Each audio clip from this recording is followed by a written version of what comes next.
தரப்பு மீனவர்களும் தமிழ் பேசும் மக்கள். ஆனால் இதற்கான முடிவெட்டுபவர்களுக்கும் அந்த மக்களினுடைய பிரதிநிதிகளுக்கும் எந்த ஒரு தொடர்பும் இல்லை. இது எப்படியான ஒரு பிரதிநிதித்துவ வெளிப்பாட்டை காண்பிக்கின்றது? உண்மை நிலவரம் எப்படி எதிர்காலத்தில் எடுத்துரைக்கும்? அமைச்சர் ராஜசேனாரனுடன் பேசியவர்கள் சல்மான் குர்ஷித்தும் சரத் பவாரும். தமிழ்நாட்டு பிரதிநிதிகள் யாருமே இருக்கவில்லை. அதே போல ஆனால் இது இப்படி நேர்த்தியாக நடைபெறுமா தொடர்ந்து என்பதை இதனை இப்படி கூறலாம் கஜமுகன்.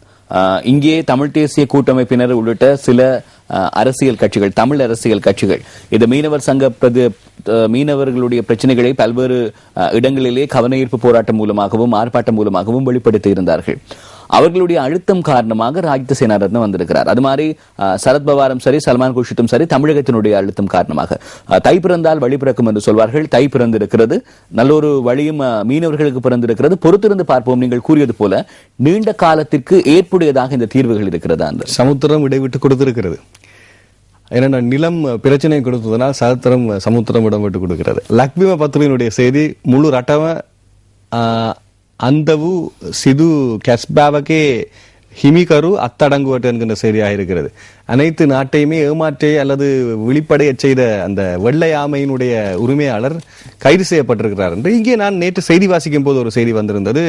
காணாமல் போன வெள்ளை ஆமை 9 கிலோ என்றும் உரிமையாளர்களுடைய மகளிலே வீட்டிலே கண்டுபிடிக்கப்பட்ட வெள்ளையாமை 5 கிலோ ஒன்றும் சொல்லப்பட்டது. அது இதுதானா என்ற கேள்வி வந்திருந்தது. அதுக்கு என்ன விடை கிடைக்கும்? சில வேளைகளில் இப்படி சொல்லலாம் தானே, பிரிவித்துயர் ஆற்றாமல் ஆமை மெலிந்து விட்டதோ என்று கூட என்ன தோன்றுகிறது. அல்லது ஆமை பெரிய ஆமையை வைத்து இன்னும் ஒரு விதமான வியாபாரங்கள் நடைபெற்றுக் கொண்டிருக்கிறதோ தெரியாது. டிசம்பர் 15ஆம் தேதி கொஸ்கோட பிரதேசத்தில் இருந்துதான் இந்த வெள்ளையாமை காணாமல் போயிருந்தது.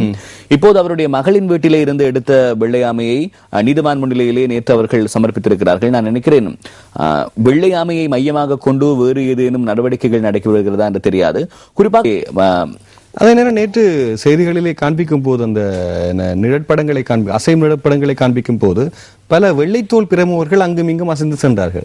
ஆகவே இந்த உரிமையாளர் மகளிர் வீட்டில் வெள்ளைத்தோல்கள் உடையவர்களுக்குரிய தேவை என்ன என்ற கேள்வியும் நீங்கள் என்னுடைய நாடி துடிப்பறிந்து கூறுகிறீர்கள் கஜமுகன். குறிப்பாக அது எப்படி என்று சொன்னால், அண்மை காலமாக இலங்கையிலே இருக்கக்கூடிய பாரம்பரிய ரீதியிலான உயிரினங்களை அல்லது பாரம்பரிய ரீதியிலான தாவர இனங்களை வெளிநாடுகளுக்கு கொண்டு செல்கின்ற பல்வேறு நடவடிக்கைகள் முன்னெடுக்கப்பட்டமை தொடர்பிலே நாங்கள் பத்திரிகைகளின் வாயிலாக கண்ணுற்றோம்.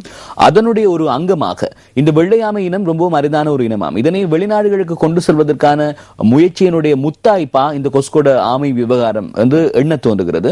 பொறுத்திருந்து பார்ப்போம். காலம் கனியும் பொழுது இதனுடைய பின்புலம் என்ன என்பது எங்களுக்கு தெரிய வரும். அதே நேரம் லக்ஷ்மி பத்திரிகை இன்னும் ஒரு தலைப்புச் செய்தி சரிசமாந்தரமாக பிரசுரமாக இருக்கிறது. ரஜே அவசரே அலி இல்லாய் கிரிபிட்டி மில்லன் அக்வான் சமாகம் சூதானா மெத்தெக் தீர்ணியா கெனனஹ அமெதிக்கியாய், இப்படி ஒரு தலைப்பு வந்திருக்கிறது. மீண்டும் நான் நினைக்கிறேன் இவர் இப்பொழுது ஓட ஆரம்பித்திருக்கிறார். இந்த ஓட்டத்தினுடைய முடிவு அநேகமாக என்னுடைய எதிர்ப்புக்குரலுக்கு அமைய மேல் மாகாண சபை தேர்தலுக்கு பின்னர் விலை உயர்த்துவார்கள். அதுவரை இந்த விலை உயர்த்துவதிலே ஒரு இழுபறை நிலை இருக்கும் என்று நான் நினைக்கிறேன். ஏனென்றால் மீண்டும் கேட்டிருக்கின்றது அரசிடம், மீண்டும் பால்மா உற்பத்தி சங்கம் எங்களுக்கு அதிகம் இன்னும் அதிகரிக்க வேண்டும், ஆனால் அது பற்றி எந்த முடிவும் எட்டப்படவில்லை என்று அமைச்சர் ஜோன்சன் பெர்னாண்டோ கூறியிருக்கிறார். வால்பிம பத்திரிகையில ஒரு செய்தி பிரசுரமாயிருக்கிறது. கோகுல் கொழும்பு பஸ் வலட்ட போம்ப பிப்ரவு கொட்டியா நிதஹாஸ் போலீஸ் பஸ் රටක බෝම්බ පිපිරවීම මගී බස් රටවල බෝම්බ පිපිරවීම මුහුන්දන් නමින් කොටි බුද්ධි අංශයේ කටයුතු කිරීම සිංහල කොටින් පුහුණු කිරීම 2009 දී හොර ගමන් බලපත්‍රයක් රටින් පැන ගිහින් என்கின்ற செய்தியாக இருக்கின்றது. கொழும்பு பஸ்களிலே குண்டுகள் காரணமாக அமைந்த புலி ஒருவர் விடுதலை செய்யப்பட்டிருக்கின்றார். போலீஸ் பஸ்களிலே குண்டுகள் வெடிக்க வைத்தல், பொதுமக்கள் பஸ்களிலே குண்டு வெடிக்க வைத்தல், மூந்தன் என்ற பெயரிலே மூந்தன் என்கிற இயக்க பெயரிலே செயற்பட்டமை, அதுவும் ரகசிய புலனாய்வு பிரிவில் விடுதலை புலிகளின் பிரிவில் செயற்பட்டமை மற்றும் சிங்கள புலிகளை தயாரிப்பவர்களையும் புலிகளாக பயிற்சி கொடுத்தமை அவர்களுக்கு குற்றச்சாட்டின் பேரிலே கைது செய்யப்பட்ட ஒருவர் இப்பொழுது விடுதலை செய்யப்பட்டிருக்கிறார். அப்படி ஒரு செய்தி இங்கே பிரசுரமாயிருக்கிறது. இதற்கு சமாந்தரமாக இன்னொரு செய்தி இருக்கிறது. பிரான்ஸ் நாட்டிலே முறைப்பாடு செய்ய சென்ற ஒருவரை கைது செய்திருக்கிறார்கள். அவருடைய பெயர் ஜெயநாதன் தர்மலிங்கம். அவரை கைது செய்தமைக்கான காரணம் குறிப்பிட்டிருக்கிறார்கள். இவர் தமிழீழ விடுதலை புலிகள் அமைப்பிலே முக்கிய ஒரு உறுப்பினராக இருந்து பிரான்ஸ் நாட்டிலே செயற்பட்டிருக்கிறார் என்பதை காரணம் காட்டி அவருடைய பெயர் சிகப்பு பட்டியலிலே இருக்கிறது என்று சொல்லி அவரை கைது செய்திருக்கிறார்கள். Wanted LTT terrorist walks into French police station. What police realized he was a subject of an international arrest warrant of terrorism என்கிற செய்தியா இருக்கிறது. சர்வதேச பிடியான பிறப்பிக்கப்பட்ட பயங்கரவாதிகளுடைய பட்டியலில் இருக்கக்கூடிய ஒருவர் அவர் ஒரு முறைப்பாடு போலீஸ் நிலையத்துக்கு சென்ற பொழுது கைது செய்யப்பட்டிருக்கிறார்.